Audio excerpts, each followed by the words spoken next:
Hello, I'm Brent Zeller, founder and creator of Effortless Tennis. I've played organized competitive sports from age 7, taking up tennis at 14, and doing pretty well at competitive tennis for the next 18 years. I began teaching tennis in 1974, and within a short time started recognizing the many negative consequences of throwing students into competition unprepared. In other words, before achieving competence in any of the physical or psychological fundamentals necessary for success. Competition is an advanced aspect of any sport, not something for beginners or people who aren't proficient in the basic skills.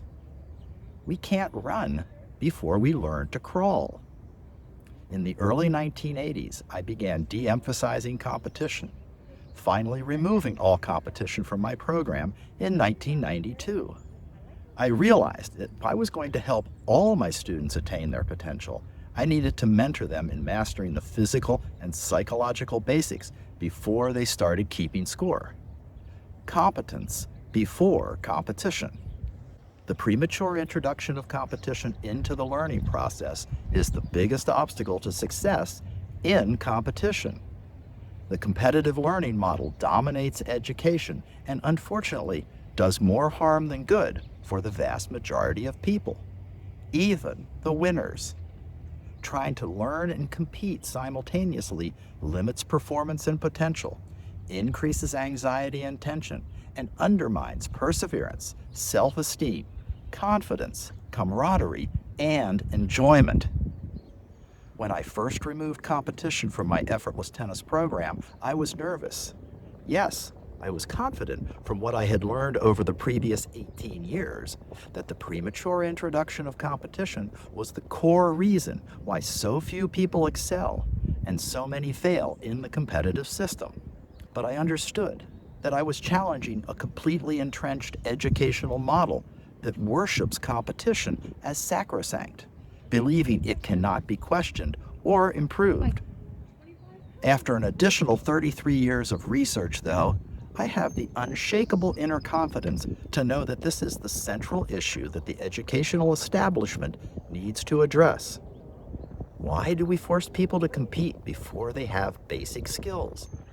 Until students can demonstrate competence in both the physical and psychological fundamentals of whatever sport, activity, or subject they are learning, the educational process needs to be competition-free.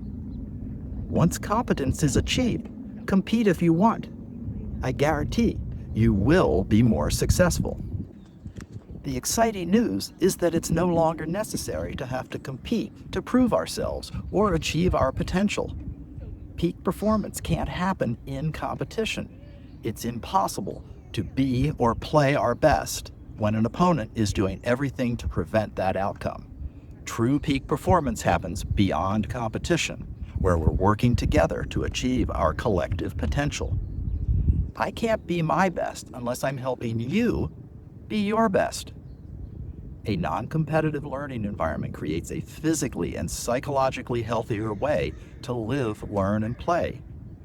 If we ever hope to solve the myriad problems facing our world, we need to evolve beyond this us versus them, lower level of consciousness, obsession with competition.